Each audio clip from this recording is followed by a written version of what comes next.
ladies and gentlemen. It's going on 3 p.m. I'm continuing on with my we'll call it honeydew list day, and it's a long list. Continue to knock it out of the park. That's what today is for. But it's also to be a little bit fun here and going on some crop checks, taking you with me. All right.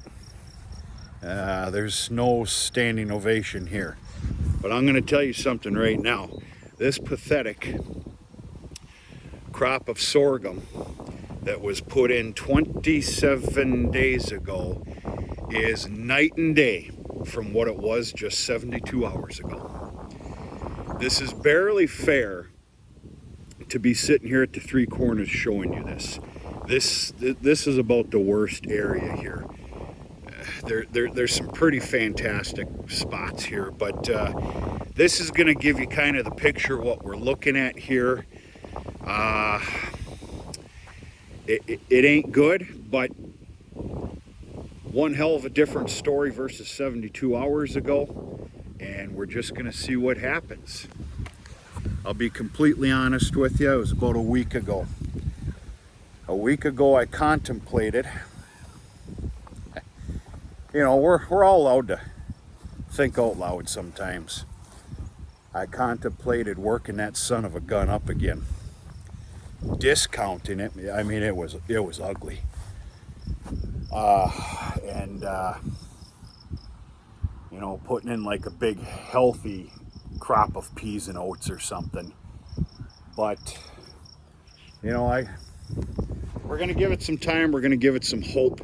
As long as we continue with some moisture and we get our heat index days, it'll be just fine. Are we looking at a stellar crop of tonnage here this year? My bet is not, but a crop nonetheless. I don't know about you, but the old checkbook doesn't very quickly say that I can just till this back up and put a different crop in here. I've got a few dollars into this, and we're gonna see what it does. That explanation was crap, but I think the common person can keep up. Okay, this was my second alfalfa field that I tackled. I sure am loving this regrowth that I'm seeing here.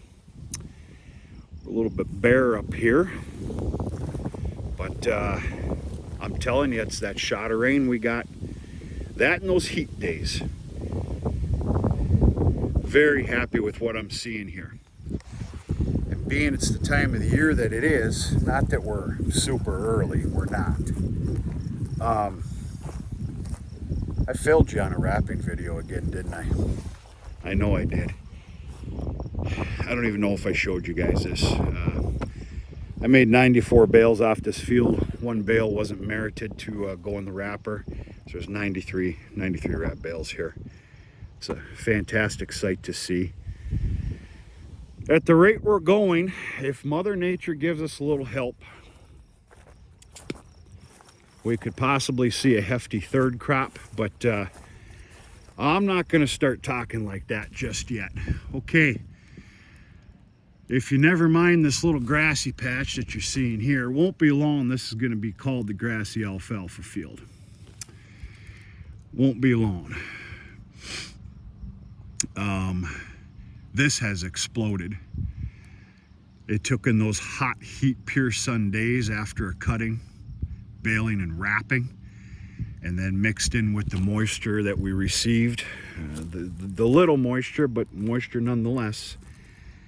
I see fantastic things happening here, again, with Mother Nature's help.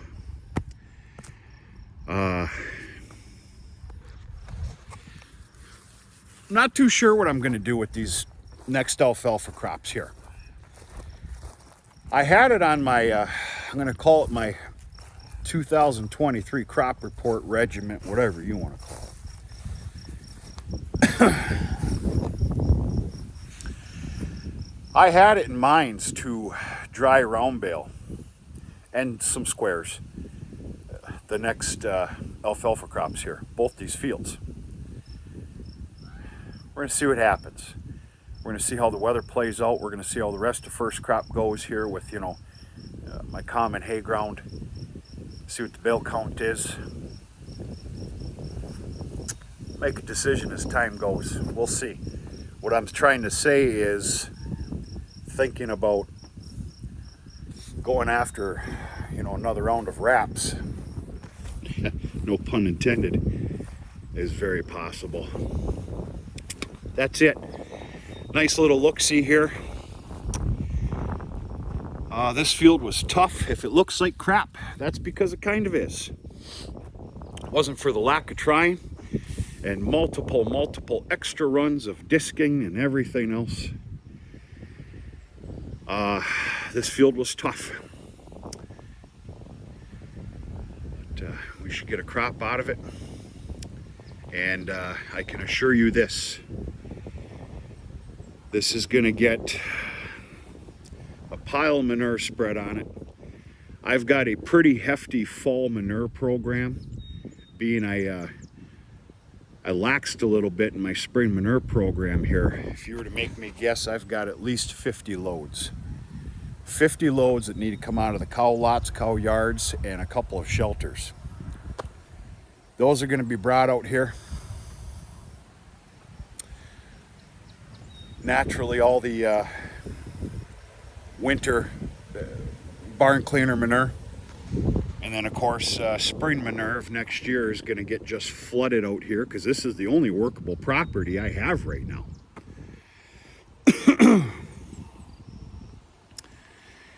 This is going to be chisel plowed again. Excuse me, it was moldboard plowed. It's going to get chiseled and worked up nicely again. It's going to be smoother than a you-know-what for next year.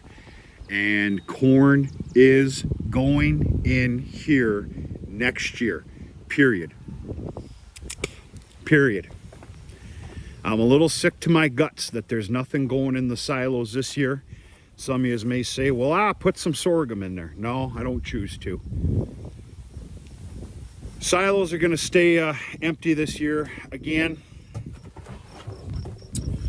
But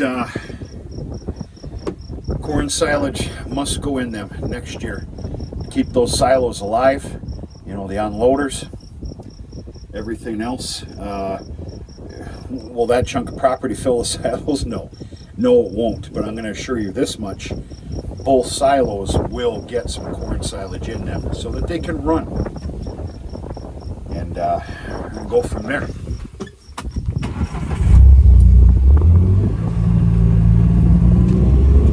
Very, very satisfied with the back half and the back quarter of this field this year.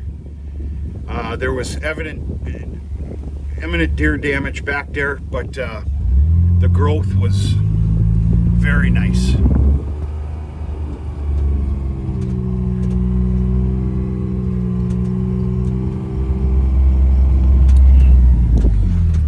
There's a few of you that didn't watch the end of that video, and it's okay. I will be putting up fencing here for this winter for the deer. Try and keep them out of here the best I can. To be very honest with you, I think I'm going to go above and beyond, and I'm actually going to feed the deer out here. You heard that correctly. There's a nice, beautiful little circle in the swamp over here where I could see putting a bale out there once a week. Now, that's a disgusting thought, I know. But a bale a week out here for the deer, between that and some fencing, and if it keeps them from destroying these lines, I'm all for it.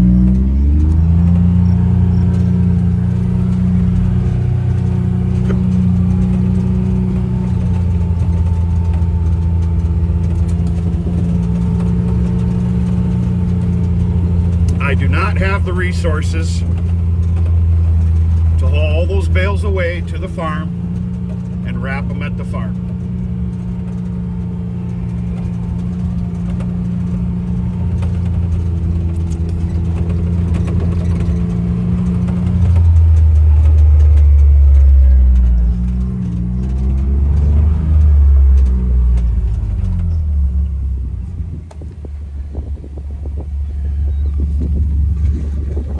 talk to you sooner than later.